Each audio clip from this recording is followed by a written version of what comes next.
Donc, merci à toutes et à tous. Nous sommes ravis de nous associer avec i4C aujourd'hui pour un webinaire qui est dédié à la règlement financière pour la transition bas carbone.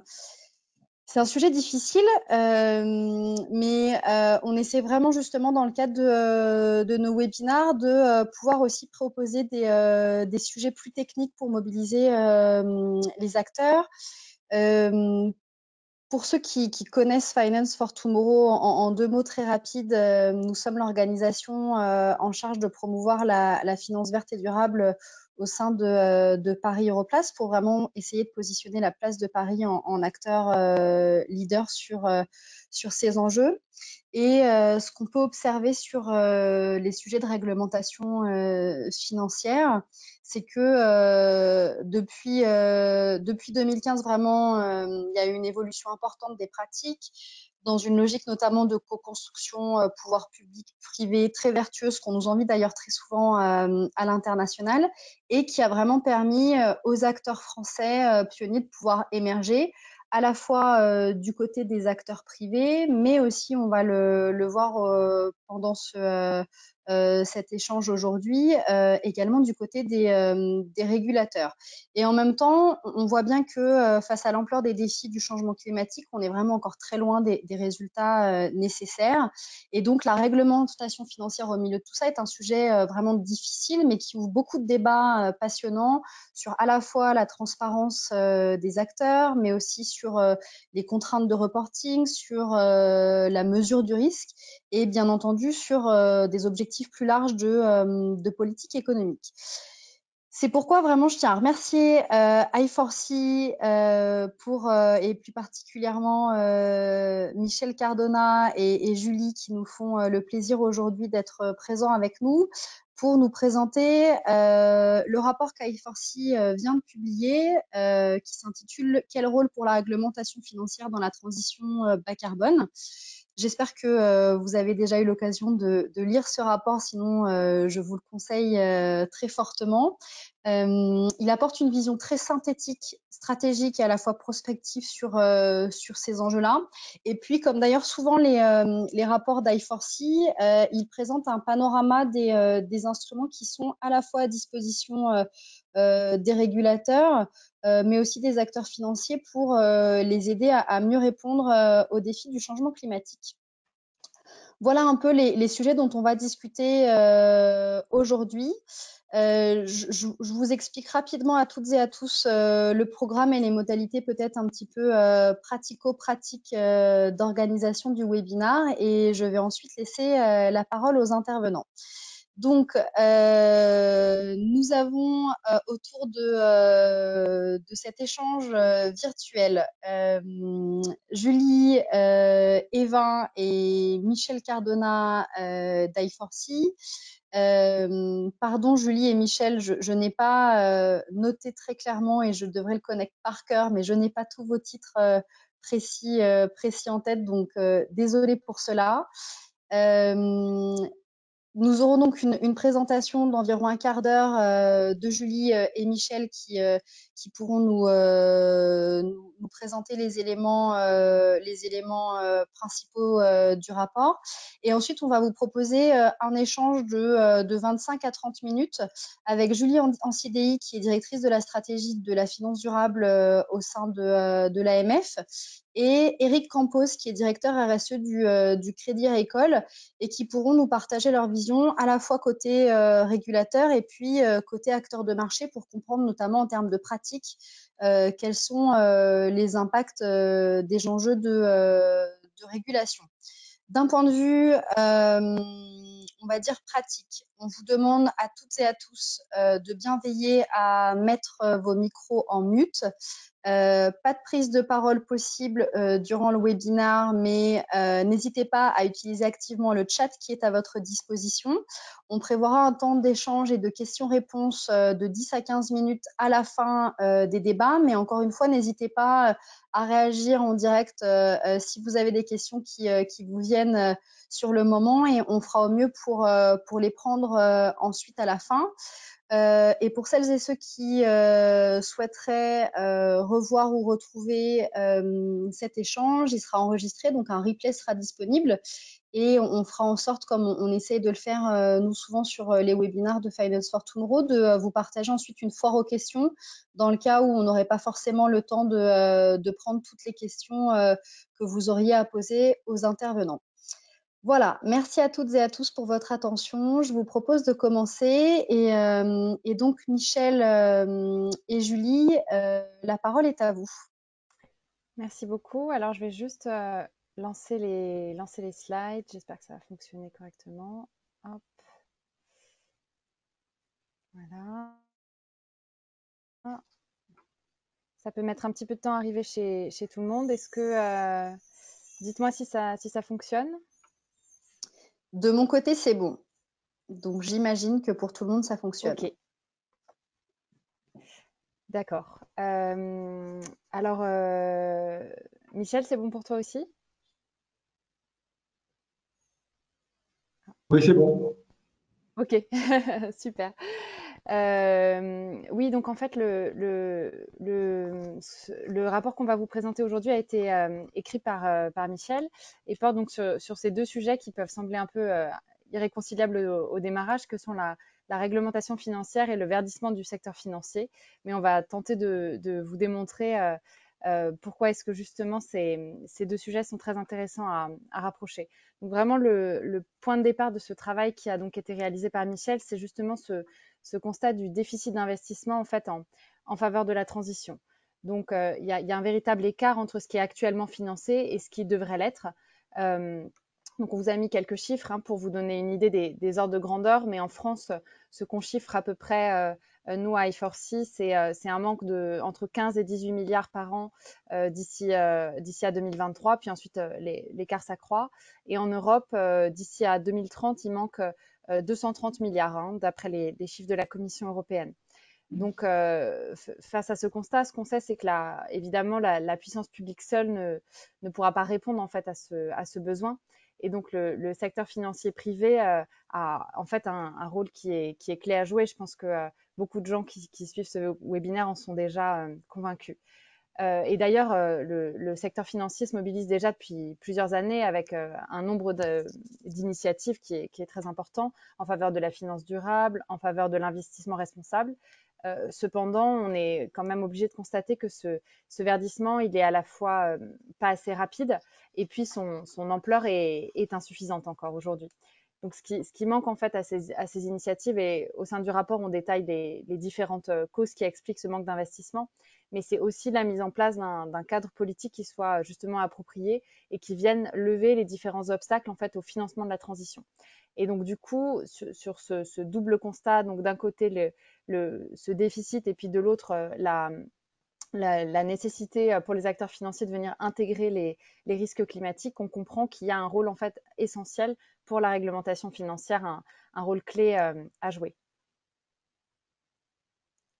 Merci Julie, merci beaucoup pour du coup avoir posé déjà ces premiers constats. Michel, est-ce que vous pouvez nous en dire plus sur les objectifs auxquels répond la réglementation financière et notamment là des deux objectifs plutôt traditionnels, le nouvel objectif que vous introduisez dans le rapport? Oui, volontiers, Anne-Claire. Je ne sais pas si tout le monde à l'écran voit les bonnes slides.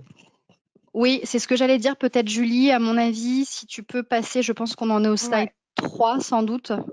d'accord, alors attends. Moi, vous voyez pas les objectifs de la réglementation financière devant vous? Non. On voit on Alors, voit le slide d'accueil en fait, du titre. depuis tout à l'heure, vous voyez le slide de titre. Ouais, Alors, ok, donc c'est ça. il y a un souci, ça fonctionnait chez moi, mais visiblement pas chez Bah vous. écoute, là c'est bon. Là, c'est Là, bon. c'est bon. Ok. Est-ce que tu veux Voilà, essayer de te mettre merci. en plein écran? La présentation en plein écran, Julie, peut-être? Ouais, c'est ce que j'avais fait, mais visiblement ça. Est-ce que là, ça fonctionne toujours? Oui. Écoute, on voit, mais en tout cas, on n'est pas en plein écran. On voit le défilage des slides sur le côté. Ok. Je pense que c'est un peu lent. Chez moi, c'est en plein écran. Bah écoute, essayons comme ça et Ok. n'hésitez pas à réagir sur le chat. Désolée pour ces petits Pour ce ajustements souci, techniques. S'il ouais. faut, je reprendrai la main Ok, s'il faut ça pour marche. projeter vos slides. Ouais. Bon. Donc, je vais répondre à la question maintenant qu'on a la bonne slide sous les yeux. Effectivement, on a dans le rapport essayé de mettre en évidence quels étaient les objectifs de la réglementation financière. Donc, dans les pays développés, la réglementation financière a traditionnellement deux rôles et il y a un large consensus sur ces deux rôles. Donc, d'un côté, une partie de la réglementation financière vise au bon fonctionnement du marché, des marchés financiers. Et puis, l'autre objectif traditionnel, classique, c'est d'assurer la stabilité du secteur financier. Alors, en ce qui concerne le bon fonctionnement du marché ou le fonctionnement efficace du marché financier, on voit que les objectifs tournent beaucoup autour de l'information. Il s'agit d'assurer la bonne information des intervenants sur le marché, donc tous les émetteurs ou tous les acteurs qui proposent des titres donnent des informations au marché. Il y a également des enjeux pour assurer une bonne information au sujet des opérations elles-mêmes, des offres, de la demande, etc. Et puis, bien sûr, il y a des enjeux d'information concernant les investisseurs qui doivent avoir une information suffisante et également les consommateurs, je veux dire les investisseurs particuliers qui doivent avoir une bonne information. Et à ces objectifs-là qui tournent autour de l'information, on a également des objectifs pour assurer la concurrence loyale sur les marchés, et puis également prévenir les crimes financiers, le blanchiment de l'argent, etc. Donc ça, c'est premier objectif traditionnel, le bon fonctionnement du marché. Deuxième objectif traditionnel, là aussi bien connu, là, lui, il tourne autour des risques. C'est assurer éviter, je dirais, la réalisation des risques au sein des acteurs financiers.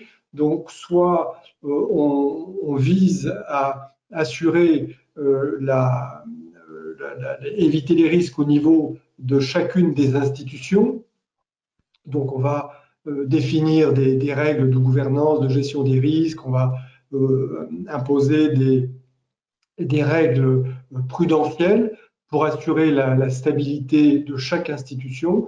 Et puis, on a également un deuxième objectif qui est d'assurer la stabilité de l'ensemble du système financier macro-prudentiel en évitant le risque systémique.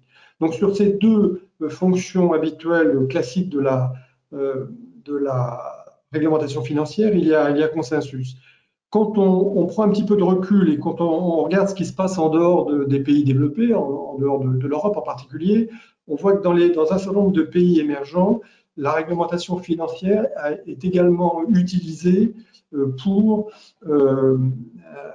à des fins de politique économique, pour obtenir ou atteindre des objectifs de politique économique. Et en l'occurrence, donc, pour aider, favoriser le financement de la transition, le financement de l'économie ou du verdissement de l'économie. Alors, sur ce troisième objectif, qui est nouveau, entre guillemets, nouveau peut-être en Europe, mais pas du tout en dehors de l'Europe, dans les pays émergents, il n'y a pas du tout de consensus. C'est quelque chose qui est très, très discuté, et en particulier les régulateurs dans les pays développés sont assez hostiles à utiliser la réglementation financière à des fins de politique économique. Merci beaucoup, Michel. Julie, est-ce que tu peux nous en dire plus justement sur quels sont les instruments dont disposent les régulateurs pour répondre à ces deux objectifs traditionnels?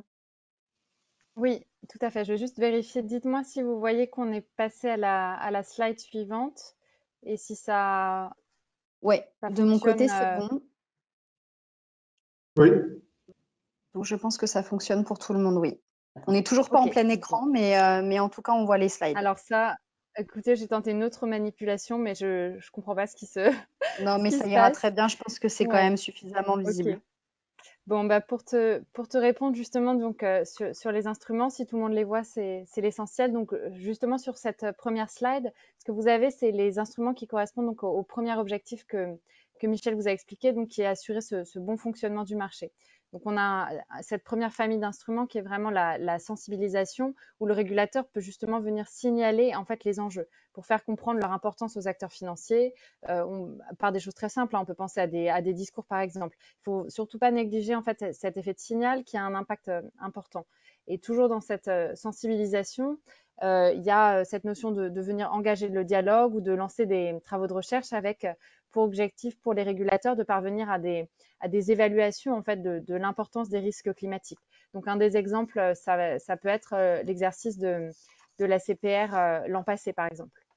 Un deuxième instrument, donc pour assurer ce bon fonctionnement du marché, c'est bien sûr le reporting, hein, que tout le monde connaît et sur lequel en France on a pris de l'avance avec l'article 173. Et donc là, l'idée, c'est de venir soit imposer, soit inciter fortement les acteurs financiers justement à rendre publiques diverses informations liées au climat.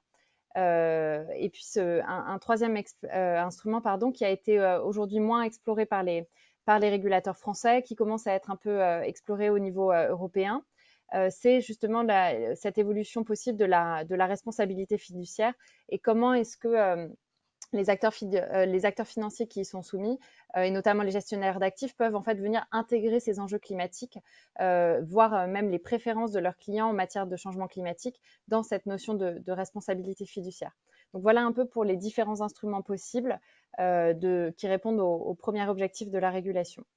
Donc ensuite, j'espère que tout le monde voit la slide suivante. Donc là, on a les instruments en fait qui correspondent au deuxième objectif, qui est donc ce maintien de la stabilité financière. Pardon, Julie, Ouais, je crois qu'on ne voit pas encore. Alors peut-être c'est le temps vous que le ça voyez pas. charge, mais on ne le voit pas encore le slide. Et alors, je C'est bon. tente quelque chose. C'est bon? Manuellement, C'est c'est mieux, ouais. Ok, ouais. bon, bah je vais faire comme ça alors.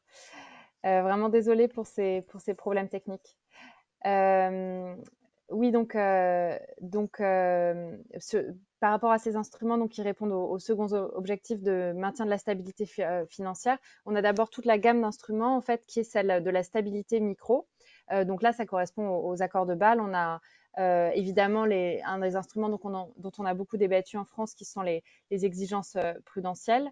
Je ne m'étends pas sur ce sujet. Si ça vous intéresse, on a sorti un rapport en mars dernier, avec lequel on avait fait une première session avec Finance for Tomorrow aussi, un peu moins polémique, on va dire, en tout cas qui fait plus consensus comme instrument. Ce sont les stress tests climatiques sur lesquels certains superviseurs travaillent, et notamment les superviseurs français. Et donc là, en fait, aujourd'hui, c'est en l'état des connaissances et des développements méthodologiques, ça serait plus juste en fait de parler d'analyse de sensibilité, hein. On va venir tester seulement certains scénarios plutôt que de véritables de stress tests. Ensuite, il y a une seconde catégorie d'outils, donc toujours dans cette notion de maintien de la stabilité financière, qui a été un peu moins explorée, qui sont les outils macro-financiers.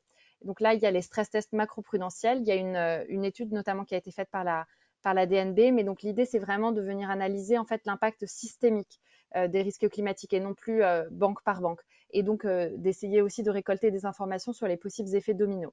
Et enfin, un autre outil possible dont on parle peu, mais qui peut être un outil intéressant, ce sont des outils spécifiques, comme des coussins de fonds propres. Donc là, ça peut être des coussins de fonds propres. Certains parlent de coussins contracycliques, de coussins structurels, mais l'idée, c'est de venir vraiment renforcer la stabilité des acteurs financiers, justement en prévision des possibles matérialisations des risques climatiques avec un effet systémique. Donc voilà un peu pour toute cette gamme d'outils qui répondent à ces deux objectifs traditionnels. Merci Julie. Si on repasse au troisième objectif de politique économique, Michel, est-ce que tu peux nous en dire plus sur et nous donner des exemples d'instruments qui peuvent être possibles et envisagés?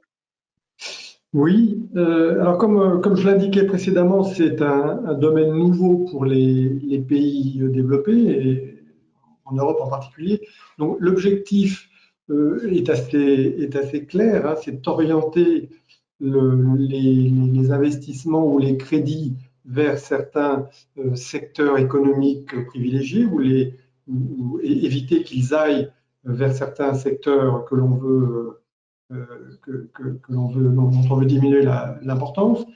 Mais si l'objectif est clair, en revanche, nous n'avons pas un corpus de textes définissant des instruments.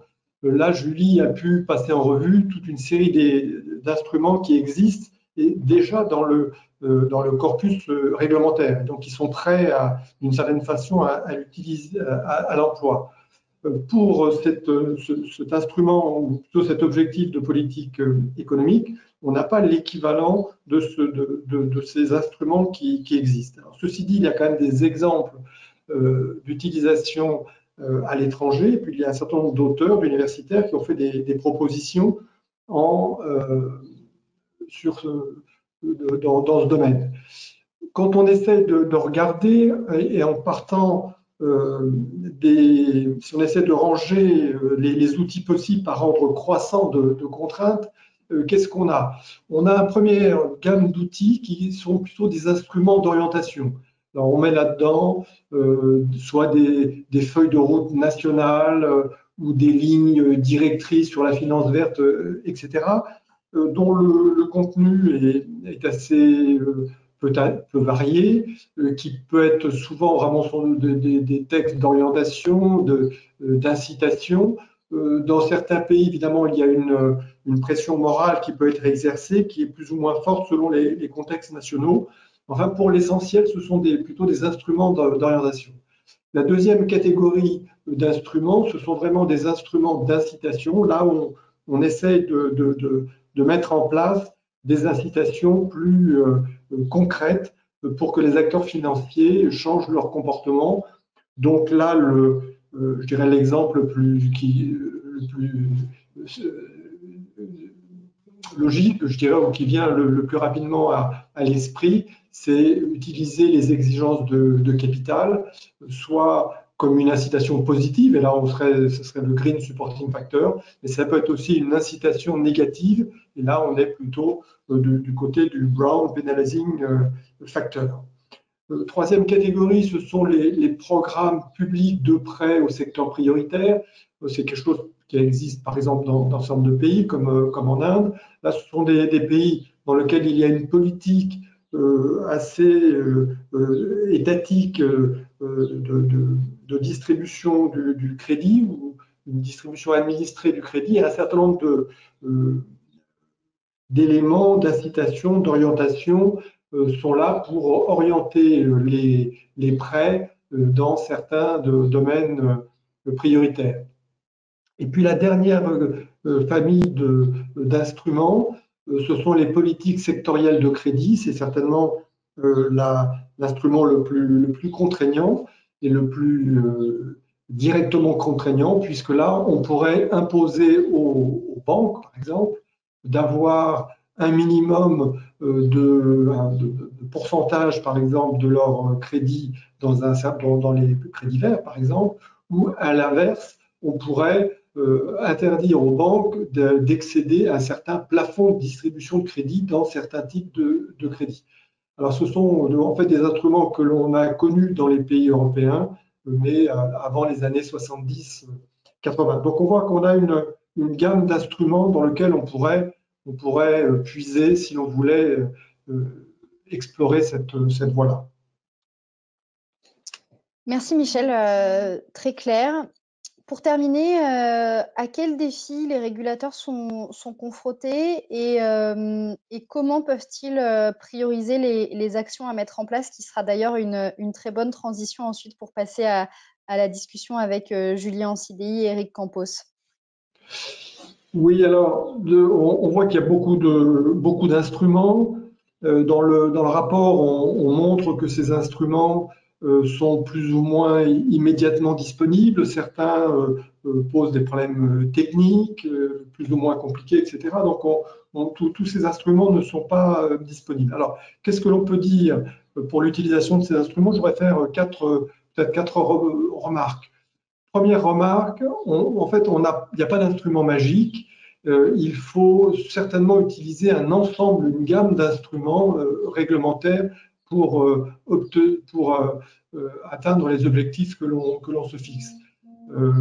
En particulier, il y a pas mal de discussions pour savoir si améliorer le disclosure, améliorer l'information serait suffisant en soi pour régler tous les problèmes.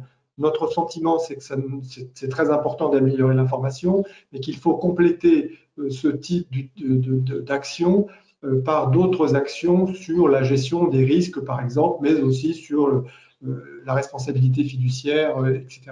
Je ne vais pas repasser en détail la liste des instruments. Donc, vraiment le sentiment qu'il faut utiliser une gamme d'instruments, d'incitations, d'obligations pour vraiment changer les comportements. Deuxième point, j'y faisais allusion, il y a des actions qui sont immédiatement applicables, notamment tout ce qui concerne la sensibilisation sur les enjeux et les risques. Alors, ça a été fait beaucoup dans un certain nombre de pays en Europe, en France en particulier, avec un grand succès, mais je pense qu'il y a beaucoup de superviseurs en Europe et en dehors de l'Europe où ce travail immédiat, ces actions immédiates n'ont pas encore été mises en œuvre. Donc il y a tout un travail de sensibilisation et également un travail de formalisation des attentes du superviseur, soit sous forme de recommandations, ou sous forme de guidelines, pour que les superviseurs précisent auprès des acteurs financiers ce qu'ils attendent d'eux en matière de gestion des risques, en matière d'information, etc. Troisième remarque, troisième point, c'est qu'à côté de ces actions que l'on peut immédiatement mettre en jeu, il faut sans attendre engager les travaux sur les autres priorités qui demandent un peu plus de délai, mais qui doivent être engagés sans tarder. Et il y a des travaux là sur l'évaluation des risques. L'évaluation des risques climatiques, c'est compliqué. Il y a tout un problème concernant l'incertitude radicale du changement climatique. Et donc, il faut trouver des moyens de surmonter cette incertitude radicale. Des travaux sont faits sur les stress tests, sur l'analyse de sensibilité. Il y a quelques superviseurs qui ont commencé les travaux. On en est au début. Il y a beaucoup de travaux à faire là-dedans. De la même façon, en matière de reporting d'informations, des textes ou des choses ont été faites, des recommandations ont été faites, mais on voit qu'il y a encore pas mal de choses à faire pour faire que ces informations soient plus fiables, soient comparables. Donc, il y a certainement beaucoup de travail aussi à faire là-dessus, sur les méthodologies utilisées par les acteurs qui font cette information. De la même façon, sur les instruments macroprudentiels, on a les instruments, on ne sait pas très bien comment les employer, quand les employer, comment les calibrer, etc. Il y a toute une réflexion à faire, à engager là-dessus. Et puis, dernier point, la responsabilité fiduciaire.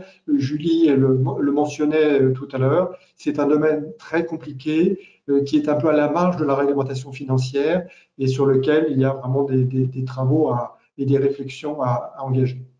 Et puis, dernier point, donc là, jusqu'à maintenant, on est vraiment sur les travaux sur les instruments traditionnels de la réglementation financière.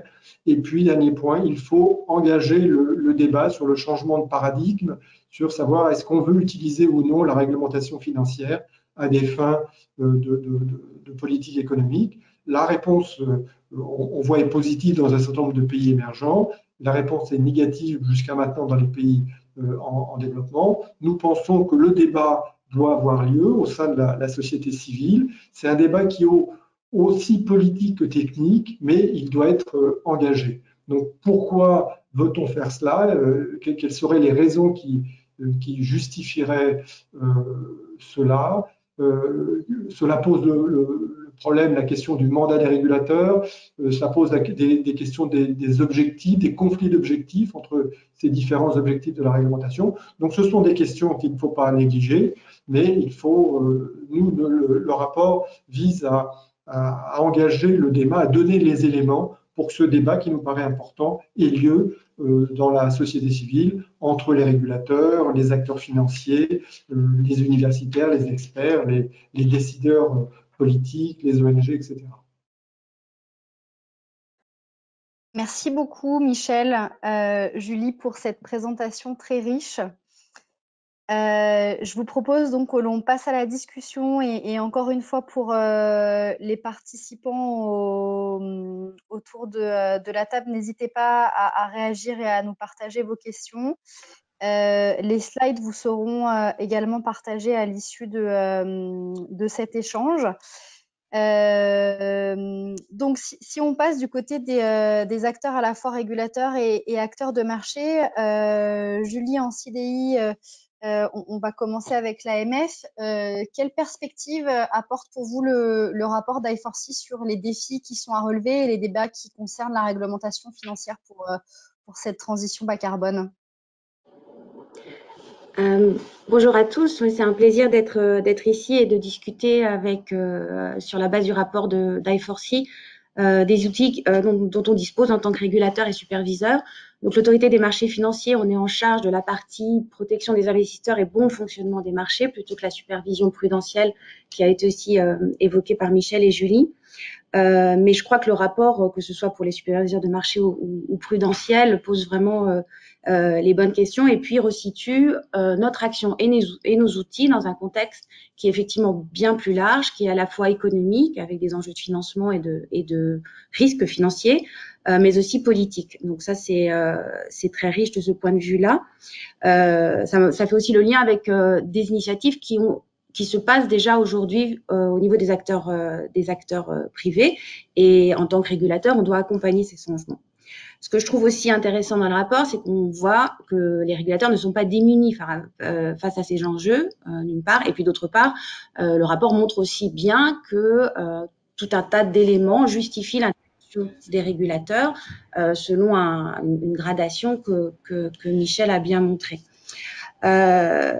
De questions, moi je trouve que la lecture que j'en ai à partir de mon quotidien, c'est effectivement de montrer quels sont les outils que l'on peut mobiliser, et donc il y en a toute une série. Ensuite, les mobilise-t-on de la bonne manière et est-ce qu'on va assez loin?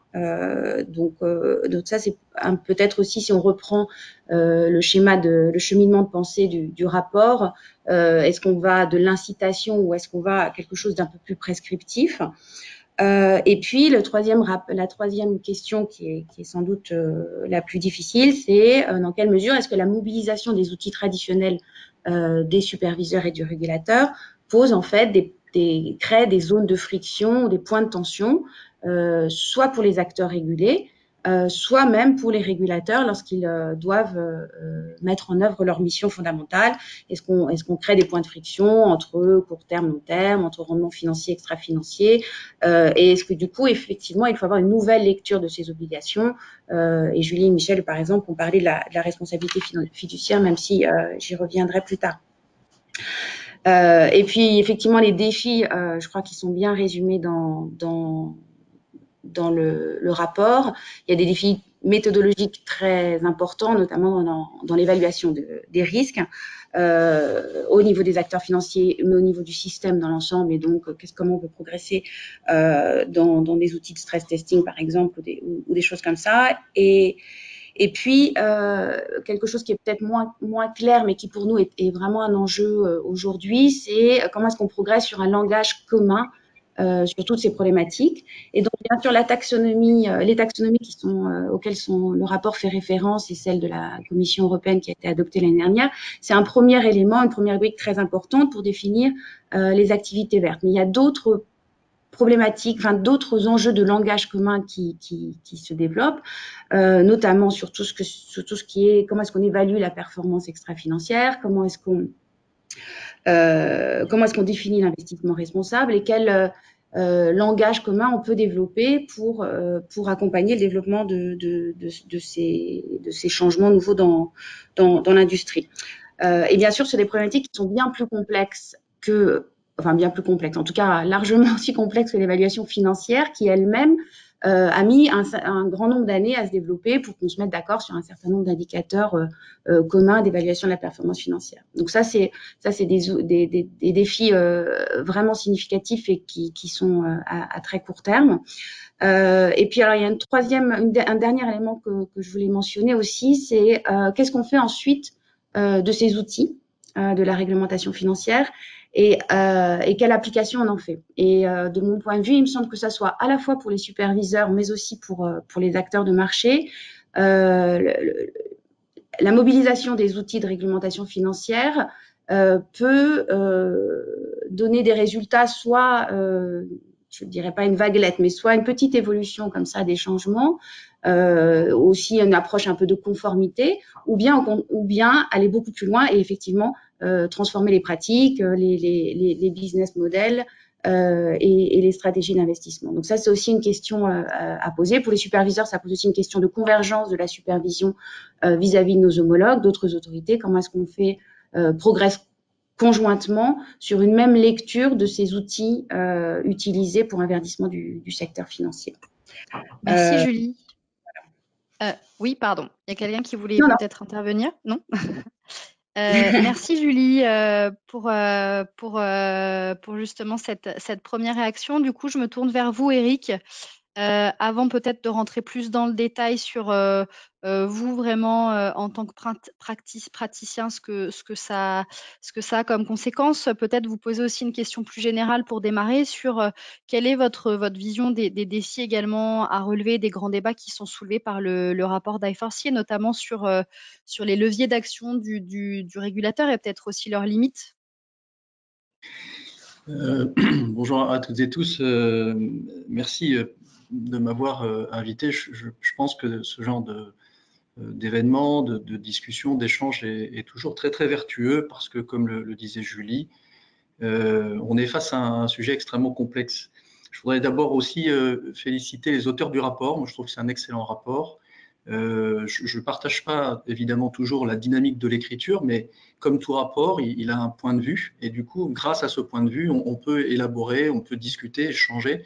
Et donc, je voudrais vraiment féliciter les auteurs de ce rapport. C'est un sujet très complexe. Je pense qu'il faut partir de quelques éléments qui me semblent pour moi très structurants. On est face à un sujet de civilisation.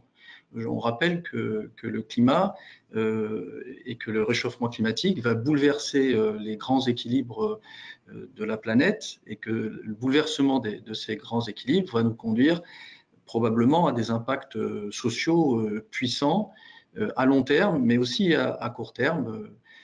On le voit lorsque certains opposent l'environnement et le social. Donc, c'est un sujet de société et je crois qu'il ne faut jamais oublier que les sujets de société se traitent d'abord et avant tout par le politique et notamment par la démocratie et le débat démocratique.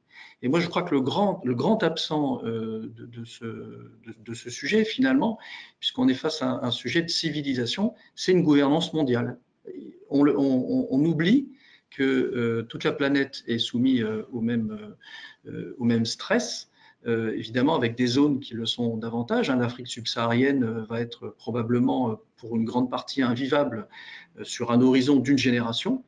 On est bien dans un horizon d'une génération et on peut s'étonner de cette absence de gouvernance mondiale de ces sujets de climat. Et donc, tout le rapport le montre bien dès le résumé exécutif. On montre bien que l'absence d'orientation politique claire et ferme en matière de transition bas carbone pose un grand problème. Et du coup, on voudrait faire jouer aux régulateurs une responsabilité politique. Je pense qu'on reviendra sur ce sujet, mais il est hors de question, me semble-t-il, en tant que citoyen et en tant que praticien, que le régulateur soit un organe politique. Donc je pense que d'abord et avant tout, il faut pointer ça du doigt. On a besoin d'un cadre politique clair pour savoir où on va. Laissez-moi vous donner un exemple. Tous les scénarios aujourd'hui nous amènent, et le secteur financier s'accorde à retenir un scénario de référence. Prenons-le, c'est le scénario développement durable de l'Agence internationale de l'énergie, qui, lorsqu'il a été décliné, nous amène tous à effectivement nous être prononcés certains un peu plus tôt que d'autres, mais tout le monde s'est prononcé, je parle du secteur financier français, sur la sortie du charbon thermique sur un horizon 2030. OCDE, Union européenne, 2040, reste du monde. C'est majeur, on sait bien que le charbon thermique, c'est l'une des causes du réchauffement climatique. Et pourquoi on ne le met pas dans la loi? C'est pas dans la loi. Le secteur financier ne sera pas hors la loi s'il continue à financer le charbon thermique ou s'il annonce continuer à financer. Et d'ailleurs, c'est pas hors la loi puisque même des États finalement ont accepté l'idée de ne pas sortir du charbon thermique après 2030. On semble oublier que d'abord c'est une question politique. Ensuite, que parle-t-on quand on parle de ce futur bas carbone? Le futur bas carbone, c'est une modélisation. C'est une modélisation. Et je pense que c'est la deuxième grande complexité, c'est que les scénarios bas carbone sont des modélisations des conditions sectorielles selon lesquelles le développement économique est maintenu tout en respectant un budget global. En fait, quand on parle de scénario, on dit on va réduire l'émission de gaz à effet de serre tout en maintenant dans une perspective de réchauffement climatique, tout en ayant des conditions sociales acceptables. On voit bien que la question de l'environnement est intrinsèquement liée à la question sociale. On ne peut pas traiter le sujet de l'environnement si on ne traite pas en même temps le sujet social. C'est comme ça que les travaux du GIEC sont élaborés sur l'acceptation sociale. Là encore, ça soulève un problème et on pourra y revenir. Deuxième sujet, c'est que on parle d'un modèle. Et donc, on est en train de bâtir des mises en perspective sur la base de modèles. Et alors, les modèles, il y en a plusieurs. C'est-à-dire qu'on a fait, nous, des travaux, on prend un énergéticien et on prend différents modèles de scénarios bas carbone. Il y en a un certain nombre. Quand je dis un certain nombre, il y en a pléthore. Nous, on a pris 3 ou 4, ceux qui font un peu référence. Eh bien, vous avez des perspectives qui passent quasiment du simple au double. On prend un grand énergéticien de taille mondiale, on prend un scénario, il est à 1,75 degré, on prend un autre scénario, il est à peu près à 3 degrés. Donc on voit bien que la difficulté, c'est qu'on est sur des éléments qui sont pas stables, y compris en termes de modélisation. Troisième niveau de complexité, c'est qu'on parle d'abord et avant tout d'une révolution industrielle. Révolution industrielle. C'est-à-dire que l'histoire n'a jamais réussi à démontrer qu'on était capable en même temps de faire de la croissance et en même temps de réduire les émissions de gaz à effet de serre. L'histoire ne l'a jamais démontré. Et donc, tous les secteurs industriels sont face à cette difficulté. Et Crédit Agricole est la banque de l'économie réelle, donc on voit bien dans les discussions qu'on peut avoir avec nos clients, c'est comment on arrive à faire de la croissance en diminuant les émissions de gaz à effet de serre.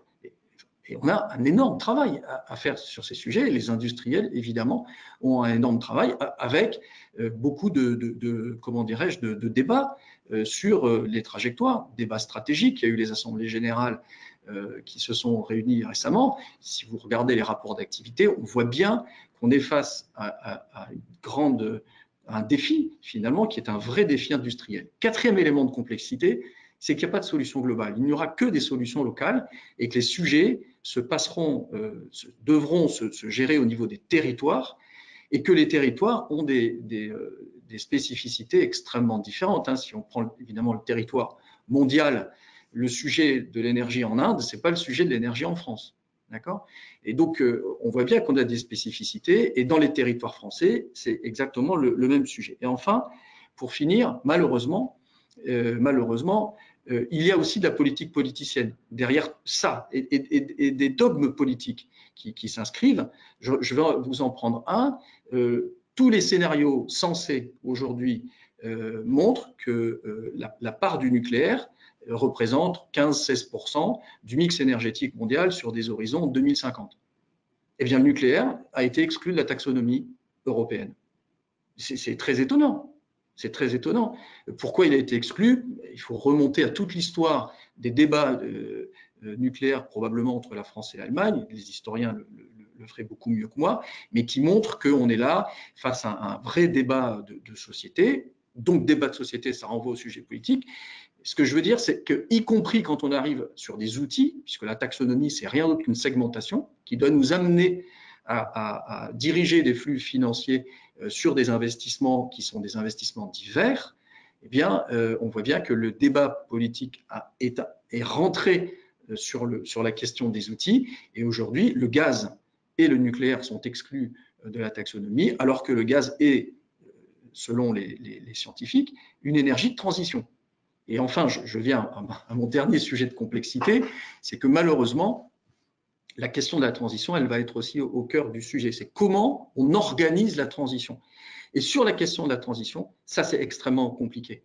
Comment on arrive à identifier dans une entreprise financée par le monde du financement ou le monde de l'investissement, qu'ils sont dans une démarche, que cette entreprise est dans une démarche de transition vers une trajectoire vertueuse qui est la trajectoire verte. Ça, c'est une vraie complexité. Ça n'a pas été traité par la taxonomie, ça le sera, on l'espère. Le secteur financier a commencé à le traiter.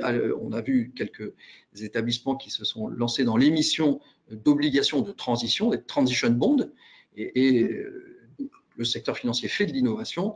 Voilà. Enfin, dernier sujet, pardon d'être un peu long, mais je pense que c'est très important de montrer qu'on est face à un sujet complexe, avec beaucoup de bonne volonté de la part des acteurs. Je pense qu'on travaille et on est très souvent sollicité par les régulateurs, les législateurs pour contribuer. Enfin, dernier élément de complexité, c'est qu'effectivement, on a des secteurs financiers ou des places financières qui sont très en avance. Et je pense que la place financière française est très en avance. Elle montre le chemin. La législation financière, ça a été rappelé que l'article 173 a montré le chemin. Et on est plutôt en avance.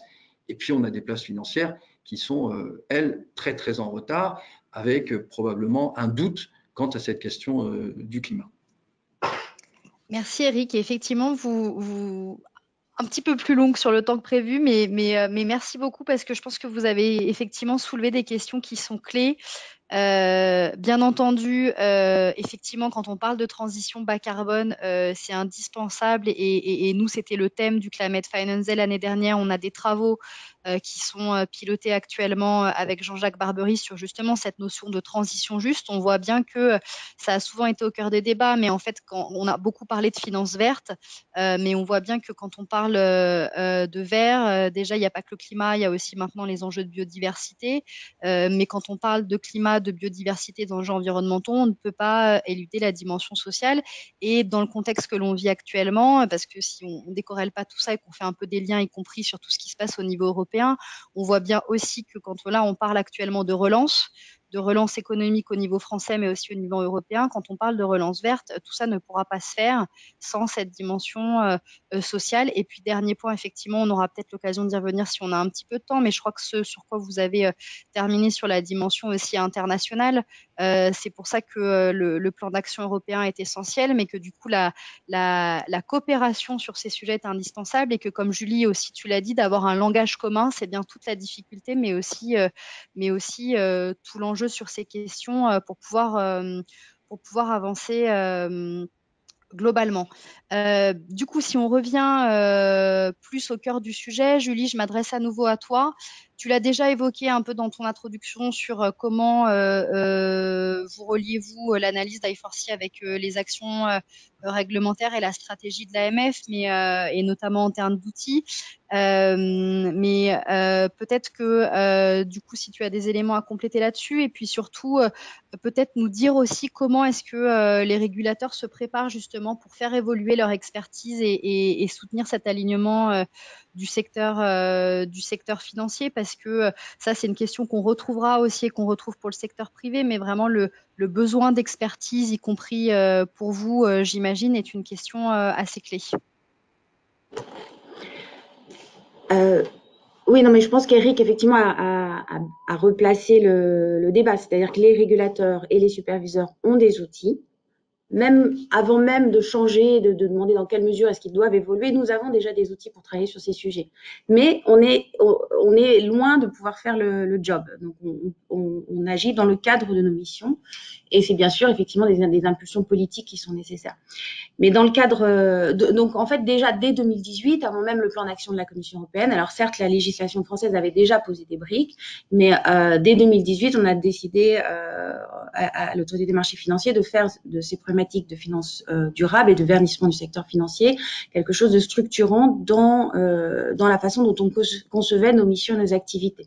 Donc effectivement on a commencé à intégrer ces problématiques même pas forcément du point de vue réglementaire, mais vraiment dans nos missions de supervision, d'accompagnement, donc de sensibilisation, notamment des acteurs les moins engagés. Et puis, et il est vrai qu'en fait, si on a l'impression dans cet écosystème que ces problématiques de transition verte, de risques physiques ou de transition pour l'économie, de révolution industrielle dont parlait Eric, on a l'impression que tout le monde raisonne comme ça, et c'est loin d'être le cas, et y compris dans le secteur financier. Donc un engagement vis-à-vis des acteurs que l'on régule, donc soit les sociétés de gestion, soit les émetteurs, les entreprises elles-mêmes.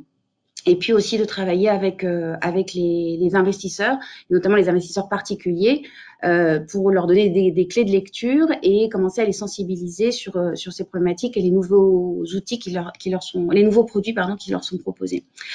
Mais en termes d'expertise, effectivement, il y a 3-4 ans, vous ouvriez une porte de réunion ici, jamais on avait ces sujets vraiment sur notre table. Donc ça supposait à la fois d'élargir considérablement le réseau institutionnel pour commencer à comprendre réellement les changements dans l'économie réelle qui se préparent et quels impacts ça pouvait avoir pour le secteur financier. Donc on a créé l'année dernière une commission climat et finances durables avec l'objectif justement de entrer ces expertises nouvelles au sein du régulateur.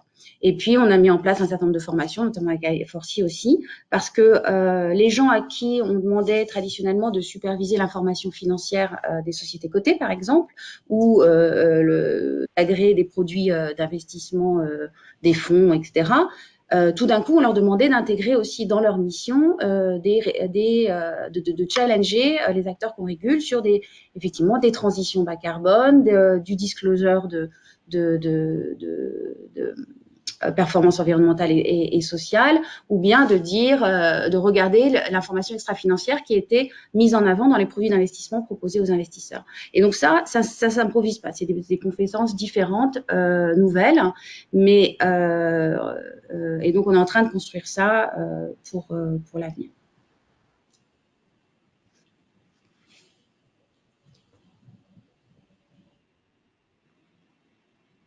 Anne-Claire, vous êtes en mute. Vous êtes en mute. Merci. Donc, je disais, Eric, on repasse à vous. Merci, Julie. Vous l'avez déjà un petit peu évoqué, Eric, mais dans vos propos, mais on voit que ça se relie très bien au rapport d'I4C qui identifie de grandes étapes dans le développement de la réglementation sur la partie historique de 2000 à 2015. Et ce qui nous intéressait dans votre témoignage pour vous avoir autour de la discussion aujourd'hui, c'est vraiment votre vision de praticien et de comprendre et de pouvoir avoir vos retours sur la transformation que cela entraîne dans un groupe bancaire comme le vôtre. Et si peut-être vous pouvez nous donner des exemples d'outils justement qui ont été mis en place par le groupe Crédit Agricole pour répondre à ces enjeux. Oui, effectivement. Donc nous, on a beaucoup travaillé sur la stratégie climat et on a lancé quand on a lancé cette réflexion, on s'est tout de suite rapproché des parties prenantes pour essayer de comprendre au fond quels étaient les avis des uns et des autres, puisque Julie le rappelait, c'est une matière qui est relativement nouvelle, hein, je dirais à l'échelle du temps du secteur bancaire. On peut dire qu'on y travaille sérieusement depuis un peu plus d'une dizaine d'années, les uns et les autres. Et puis, le temps s'accélère. Et le temps s'accélère avec la nécessité d'être de plus en plus efficace sur la production d'informations. Nous, on a bâti une stratégie en trois grands champs. Le premier champ, c'était le champ de la gouvernance. C'est-à-dire qu'on a décidé que le climat était l'un des sujets les plus importants du groupe Crédit Agricole. Et on a bâti un organe de gouvernance qui est constitué de 6 dirigeants du monde des caisses régionales, hein, un groupe à la fois constitué d'une société cotée, Crédit Agricole SA, le groupe Crédit Agricole SA, et puis le groupe des caisses régionales, la partie mutualiste de notre groupe. Et donc 6 dirigeants des caisses régionales, directeurs généraux et présidents, et 6 dirigeants du groupe Crédit Agricole SA. Donc c'est un comité groupe, et c'est un comité groupe qui anime notamment la stratégie climat, les orientations, qui émet des recommandations, qui fonctionne un peu comme un comité de Bâle, c'est-à-dire qu'il ne rentre pas dans la gouvernance directe, mais il émet des recommandations fortes Et ce comité est éclairé par un comité scientifique. On a un comité scientifique qui est constitué de chercheurs de très grande notoriété. Hein. Je citerai Hervé Le Treut, que beaucoup connaissent, qui est un climatologue mondialement connu, Jean-Charles Ourcade, hein, qui a été patron du CIRED pendant 25 ans, je crois, et d'autres que je ne cite pas, qu'ils veuillent bien m'en excuser. Et ce comité scientifique éclaire les décisions, éclaire les sujets, éclaire les politiques. Et puis on a un comité très opérationnel, parce que le diable se cache dans les détails, qui est présidé aussi par un dirigeant du groupe et qui est chargé de mettre en œuvre les grandes décisions que l'on prend sur la stratégie climat. Donc ça, c'est une gouvernance de haut niveau. Cette gouvernance, elle est aussi en charge de la production d'informations. Moi, je crois à la transparence. Je pense que l'un des leviers que l'on a et sur lequel il faut être très exigeant et il faut que l'on travaille dans nos secteurs et dans le secteur financier en général, c'est sur la transparence des informations qui sont de nature à impacter cette question de l'environnement. C'est vrai sur le climat, Julie le rappelait, c'est vrai aussi sur la biodiversité, c'est vrai sur des sujets qui sont au cœur de cette problématique de société. Et donc, on a publié, comme d'autres, hein, nos expositions aux encours charbon, et puis on va continuer à faire ce travail. Pour faire ce travail, on met en place des outils. Ça, c'est la deuxième partie de notre stratégie climat. Donc, on est en train de bâtir une plateforme de reporting extra-financier à l'échelle du groupe Encore, qui réunit 3 types de données, des données internes extra-financières, des données internes financières et des données externes qui sont structurées et non structurées. Là, on est sur un vrai sujet de dépendance à la donnée, puisqu'en réalité, si vous voulez produire de l'information extra-financière, il vous faut avoir des informations que vous ne détenez pas en tant que secteur financier. C'est notamment les chiffres d'affaires charbon des entreprises, c'est des éléments qui peuvent nous permettre de comprendre la transition des entreprises. Et donc, ces données, on les achète. Et aujourd'hui, ces données, ce sont les agences de notation qui en ont. Et il faut quand même rappeler que malheureusement, nous n'avons pas d'agence de notation en Europe, que toutes les agences de notation sont aujourd'hui plutôt américaines. Et c'est, je pense, une faiblesse sur laquelle il faudrait qu'on s'interroge collectivement, à la fois en France et aussi en Europe, pour tout un tas de raisons qui mériteraient un autre débat sur l'ESG, parce que je pense que l'ESG, c'est un sujet de société et qu'on ne peut pas, qu'un ESG, enfin une analyse ESG est d'abord et avant tout une analyse culturelle. C'est quoi l'entreprise au cœur de la société? Quelle entreprise quel monde on est en train de construire? Quel monde économique on est en train de construire? Donc ça, c'est un élément important. On le met de côté parce que autrement, ça nous prendrait trop de temps. Donc ça, c'est une plateforme. Deuxième outil que l'on est en train de construire, c'est un outil d'analyse de la transition de nos contreparties, ce qu'on appelait note de transition. Et cette note de transition, on travaille avec des experts sur ce sujet. On a aujourd'hui défini la doctrine de cette note. Je pense qu'on publiera quelque chose à la rentrée. C'est un travail très, très complexe parce qu'on le veut lisible. On veut être capable de se servir de cette note de transition comme un outil de dialogue entre la banque, le Crédit Agricole et les entreprises. Et donc pour ça, il faut que le front, c'est-à-dire les personnes qui sont en contact avec les clients, soient capables de lire cette note de transition, d'expliquer. Et là, on a la deuxième difficulté, c'est toute la formation des équipes à cette question de la transition. C'est un sujet aussi important. Et enfin, troisième outil, c'est l'analyse ESG. Et notre asset manager, donc Amundi, qui est une filiale du groupe, a décidé de faire de l'analyse ESG un outil sur l'ensemble de sa gestion active. Ça, c'est très important. Et on est là probablement dans le pouvoir d'influence des investisseurs, puisque aux côtés de cette analyse ESG, l'idée, c'est d'aller surperformer donc c'est une approche qu'on appelle best in class, d'aller surperformer la note du secteur. C'est-à-dire qu'on va plutôt valoriser les bons élèves et demander aux moins bons d'aller remonter leur note. Donc cette approche best in class est une approche qui peut, quand on a une taille comme Amundi, 1600 milliards sous gestion, qui peut amener effectivement les investisseurs à se rendre compte de la nécessité d'avancer sur une trajectoire vertueuse. Et voilà. Et puis enfin, tous les métiers tous les métiers aujourd'hui ont intégré cette dimension environnementale et sociale, puisque chez nous, on traite les deux sujets. Notre stratégie, elle n'est pas environnementale d'un côté et sociale de l'autre, elle est environnementale et sociale, puisque notre préoccupation, c'est cette question de la transition juste. Et tous les métiers aujourd'hui, parce que ça fait partie de la philosophie de notre projet groupe, ont embarqué la question de l'impact de l'impact sociétal, appelons-le comme ça, au cœur de leur business. Merci Eric, merci beaucoup pour cette vision très claire et très intéressante.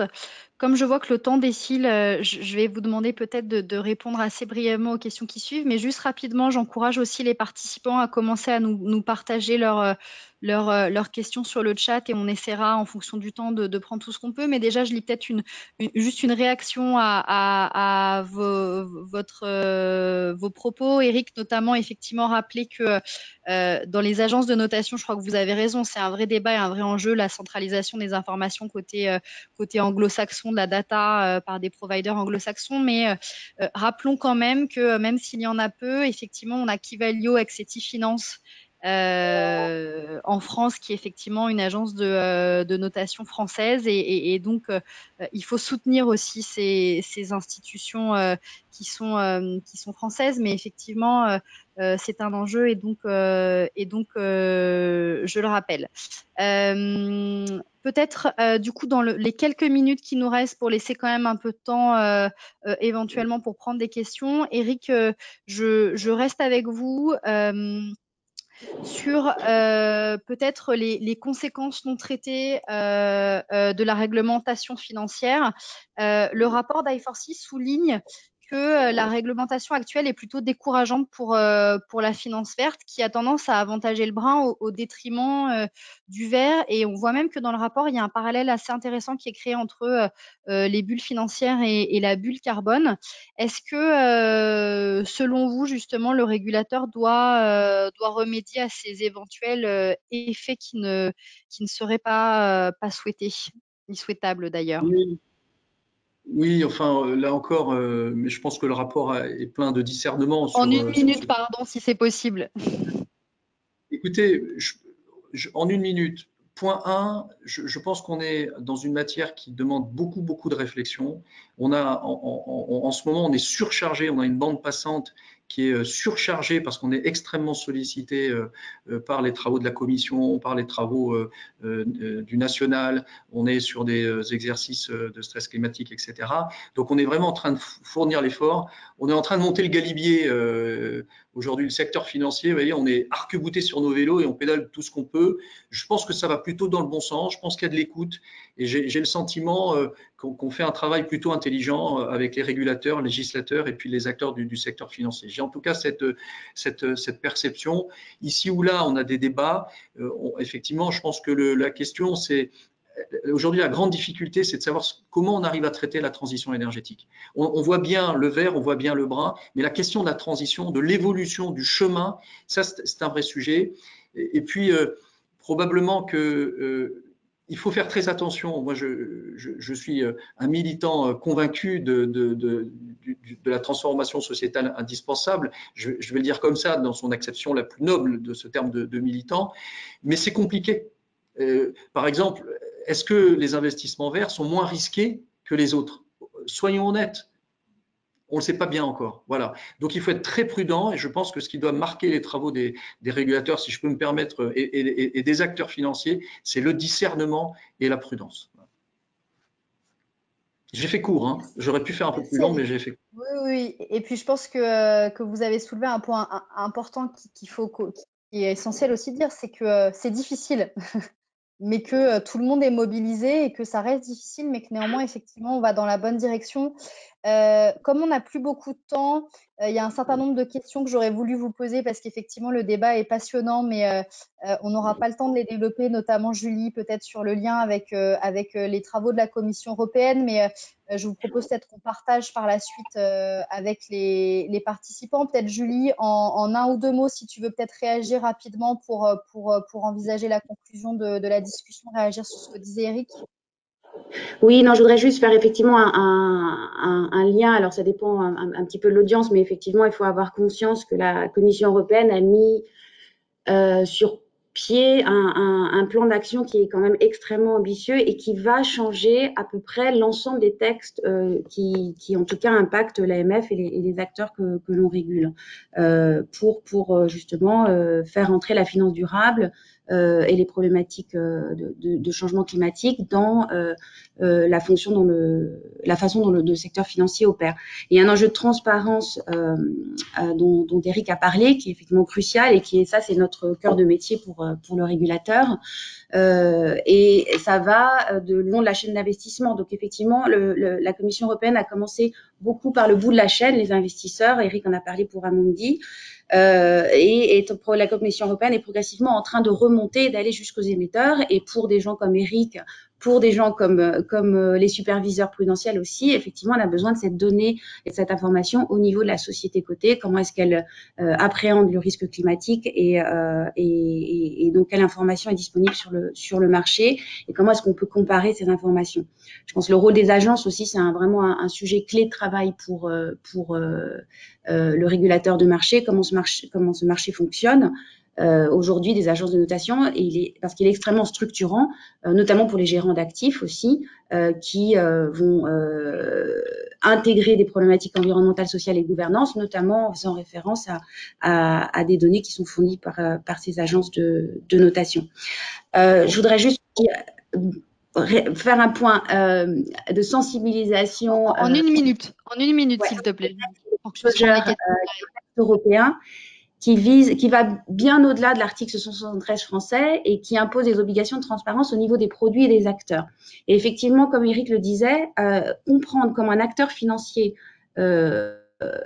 aborde ces problématiques climatiques, c'est absolument indispensable pour le superviseur, mais aussi pour les clients et les investisseurs. Donc ça, c'est vraiment un enjeu clé. Est-ce que la Commission européenne et les législateurs, plutôt les co-législateurs européens, ont mis la barre là où il fallait? Est-ce que les standards techniques vont permettre de donner de l'information? C'est vraiment des enjeux clés aujourd'hui, c'est des textes qui sont en consultation. Mais on parle aujourd'hui de transparence sur les impacts négatifs des politiques d'investissement sur l'environnement. Donc ça, c'est quand même des concepts nouveaux qui sont introduits par la Commission européenne et sur lesquels il faut vraiment collectivement qu'on progresse. Voilà. Et bon, j'arrête là, mais beaucoup de choses qui viennent, notamment sur la responsabilité fiduciaire aussi. La Commission européenne a vraiment clarifié dans quelle mesure ces risques doivent être pris en compte dans la responsabilité financière, dans la gestion des risques des gérants et des investisseurs, et dans quelle mesure est-ce qu'il faut aller ensuite plus loin, ça sera en fonction de la mise en œuvre de ces textes. Oui, merci Julie. Effectivement, je pense qu'on pourrait faire un deuxième webinar sur les questions subsidiaires à traiter. Je vous invite aussi à… Effectivement, et juste avoir évalué dans quelle mesure est-ce que aussi les stratégies qui sont mises en œuvre ont un impact sur la façon dont le financement de l'économie évolue. Et ça, c'est vraiment tout ce qui est à construire aujourd'hui. La question. Merci. Merci à tous. Je vais commencer à prendre quelques questions dans les quelques minutes qui nous restent. Et puis encore une fois, on repartagera des réponses et des compléments si besoin. Et peut-être juste, je vous invite, comme on n'a pas eu le temps de trop peut-être développer ce point-là sur les enjeux européens et les conséquences pour le régulateur, je vous invite à lire le décryptage que Finance for Tomorrow a fait justement qu'on a publié, qui est disponible en français et en anglais sur notre site, sur les enjeux européens et l'ensemble de ces questions. Et puis également à suivre aussi, Eric et Julie, vous l'avez mentionné, mais sur les investisseurs particuliers, on n'a pas eu le temps de développer ce point-là, mais il y a actuellement une consultation au niveau européen aussi dans le cadre de MiFID sur les préférences ESG des épargnants. Et ça me semble aussi, sans parler bien entendu des questions de l'écolabel, une piste qui sera vraiment importante pour les mois à venir. Si je prends quelques questions, alors peut-être quelques commentaires, on ne pourra pas forcément répondre à tout, mais déjà ce que je vois qui est revenu un peu sur le chat, effectivement, on l'a mentionné assez rapidement, on parle beaucoup de climat, bas carbone. Eric, vous l'avez dit, il faut prendre en compte les enjeux sociétaux, mais je vois pas mal de remarques de remontées sur le chat sur aussi quid de la biodiversité, parce qu'on parle essentiellement de climat, et donc comment est-ce que la biodiversité est aussi traitée dans les stratégies environnementales. Ça, c'est une première question. Une deuxième question peut-être aussi pour vous, et qui peut s'adresser aussi aux régulateurs. Une autre question peut-être pour vous aussi, Eric, de Yann Keras, qui indique que adopter une analyse ESG pour 100% de sa gestion sans que cela ne mène à des investissements forts, est-ce que c'est réellement pertinent? Peut-être déjà pour commencer. Ensuite, on a une deuxième question. Je vais en prendre une pour l'AMF en 30 secondes, 1 minute chacun, si c'est possible. La position de l'AMF est clé pour qualifier un investissement responsable efficace dans la nécessaire transition des modèles. Est-ce que la doctrine est-elle adaptée? Donc peut-être Eric sur la question de la biodiversité et du désinvestissement et ensuite Julie rapidement sur la doctrine AMF. La biodiversité a été intégrée dans les travaux de la Commission européenne, a été rajoutée un peu plus en bout de course, on va dire. Donc nous, on en est évidemment heureux, puisque c'est un sujet qui est là aussi majeur, hein, on le voit. La question, c'est comment on arrive à mesurer la biodiversité. Nous, on a lancé depuis 2 ans des travaux avec le Muséum national d'histoire naturelle, hein, qui est le premier centre de recherche en France, sur la biodiversité, l'évolution de la biodiversité, l'agriculture et la biodiversité. Et donc, on travaille également avec des startups sur la mesure de la biodiversité dans le sol. L'idée est d'arriver à intégrer ce sujet de façon quantifiée et objective. Donc, oui, on travaille là-dessus. Et sur la deuxième question, sur l'analyse ESG, sans que cela mène à des désinvestissements, est-ce réellement pertinent? L'analyse ESG est réellement pertinente, puisqu'en réalité, on va se poser la question de l'analyse selon des critères environnementaux, sociétaux et de gouvernance sur des contreparties. Donc oui, on confirme qu'elle est pertinente. Je vous invite à lire des travaux qu'ont fait Amundi en début d'année pour montrer qu'il y a une corrélation entre sustainability, durabilité, résistance, résilience et performance ESG. Donc, ce sont des travaux très intéressants qu'a fait l'équipe recherche d'Amundi. Donc oui, et nous avons une politique qui n'est pas une politique d'exclusion, le gentil et le méchant, c'est pas une politique binaire, c'est vraiment une politique d'accompagnement dans la transition. On a également beaucoup de conversations tout au long de l'année avec les émetteurs, donc qu'on rencontre dans des roadshows. Et donc non, ça ne conduit pas à de la brutalité, au contraire, ça conduit à un véritable accompagnement. Et lorsqu'on annonce des sorties, typiquement le charbon thermique, on met évidemment une durée longue pour permettre à nos contreparties de s'organiser. C'est comme ça qu'on a annoncé dès le mois de juin 2019 notre sortie du charbon en 2030, sachant qu'ensuite on va organiser une trajectoire qu'on va publier d'ailleurs pour montrer comment on se désinvestit d'un certain nombre d'énergies. On fait le charbon et puis on travaillera sur d'autres sujets aussi avec notre comité scientifique. Donc c'est plutôt une approche responsable, l'analyse ESG, et pas brutale. Julie, sur le point de la doctrine, et malheureusement, on va devoir conclure et on essaiera de revenir vers les participants sur les questions qui sont posées sur le chat et qu'on n'aura pas pu traiter. Oui, non, un mot, je pense que qui dit verdissement du secteur financier dit à un moment ou à un autre risque de greenwashing. Donc, je pense qu'il y avait un enjeu pour les superviseurs de veiller à ce que la promesse qui est faite au client que le client soit à même d'évaluer la promesse qui lui est faite et que l'information qui est fournie sur l'approche extra-financière qui est mise en œuvre reflète vraiment une différence dans la stratégie d'investissement qui est proposée. Donc, je crois que c'est de là d'où on vient. Maintenant, il est vrai que l'approche de la Commission européenne à ce stade, j'ai mentionné le règlement de disclosure, il impose des obligations de transparence au niveau des acteurs. Donc ça, c'est comment est-ce qu'ils abordent ces enjeux climatiques au niveau de l'entité, y compris pour un gérant, et puis au niveau du produit d'investissement. Donc, elle va faciliter la comparabilité entre produits pour que l'investisseur puisse comparer 2 produits et 2 approches extra-financières qui sont proposées. Mais c'est vrai que à ce stade, le règlement disclosure n'impose pas de standard minimum ou de critères pour se déclarer un produit ESG pour faire court ou un produit vert. De notre point de vue, la doctrine, ça a été une façon effectivement d'assurer que pour un produit qui se market de façon extrêmement ambitieuse, centrale, qui a une communication centrale sur cette approche extra-financière, il fallait qu'il y ait un minimum d'impact sur la stratégie d'investissement. Donc, c'est vraiment ça qui a conduit l'action de l'autorité des marchés financiers. On va voir comment ça se décline au niveau européen. C'est pas du tout la question, c'était est-ce que c'est à l'AMF de définir l'investissement responsable. Je pense que jamais notre idée a été de formaliser, de formater une approche responsable, parce qu'il y a beaucoup de façons de faire. Il y a aussi des attentes et des préférences des clients qui sont extrêmement différentes. Il est important de laisser cette innovation. En revanche, on avait l'impression que pour assurer cette adéquation entre la promesse qui a été faite et ce qu'il y avait derrière, il nous fallait des critères minimums. Voilà. Je te repasse la parole. Julie. Il est pile 10h15. J'espère qu'on va pas être... Anne, Oui, Michel, vas-y, tu veux Est-ce que peut-être... je peux me permettre de Bien de sûr, je dire t'en prie, en espérant qu'on ne sera pas coupé, mais je pense que ce sera bon. Oui, très, très rapidement, pour conclure de cette façon. Première chose, vraiment l'objectif de notre rapport, c'est de susciter un débat. Et donc, je suis très, très heureux et je remercie beaucoup Eric Campos et Julie Ansidei de s'être prêtés à cet exercice de débat. On voit qu'il y a matière à débat et donc c'est très bien.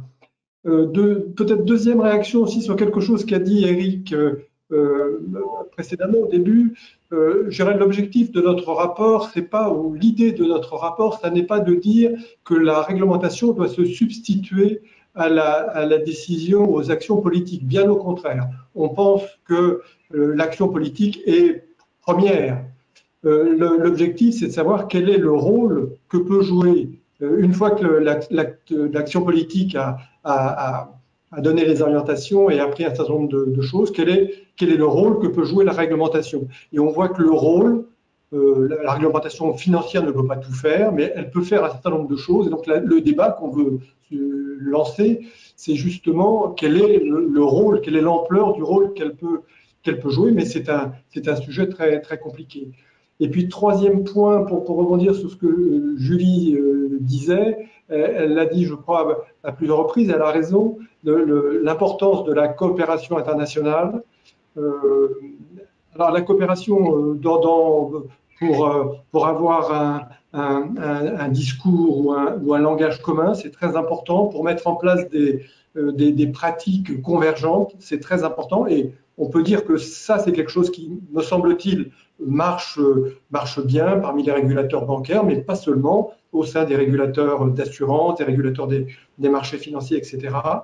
Où on a un problème actuellement, c'est si on veut passer au niveau de règles prudentielles plus dures, plus strictes, là, la coopération internationale, elle est un peu actuellement gênée par le fait qu'il y a certains grands acteurs qui ne sont pas, il n'y a pas un consensus parmi tous les grands acteurs de la réglementation prudentielle internationale. Et ça, c'est une difficulté que l'on a actuellement. Voilà, mais je ne veux pas être plus long. Merci. Merci Michel. Et du coup, je termine là-dessus en vous remerciant tout à la fois nos intervenants et intervenantes et puis les participants. Et peut-être juste pour faire la bonne transition, Michel, avec ce que tu disais sur la dimension internationale, vous dire qu'en juillet, il me semble le 1er juillet, mais ça vous sera envoyé par i4C et par nous, il y a une présentation du rapport qui sera faite d'i4C avec le réseau FC4S, Financial Centers for Sustainability, qu'on co-préside avec la place de Shanghai, et où justement, il y aura à la fois un régulateur marocain, sans doute des représentants d'autres places financières. Donc, ça nous permettra d'avoir aussi une vision peut-être un petit peu prospective et différente sur le rapport et les enjeux et sur cette dimension internationale sur laquelle tu viens de terminer. Donc, à nouveau, merci à toutes et à tous. Je vous ai mis quelques infos dans le chat. On viendra vers vous pour essayer de traiter les questions qui n'ont pas pu être prises. Et puis, merci pour votre attention et à très bientôt. Bonne journée à toutes et à tous. Au revoir. Au revoir. Merci beaucoup. Merci. Au revoir.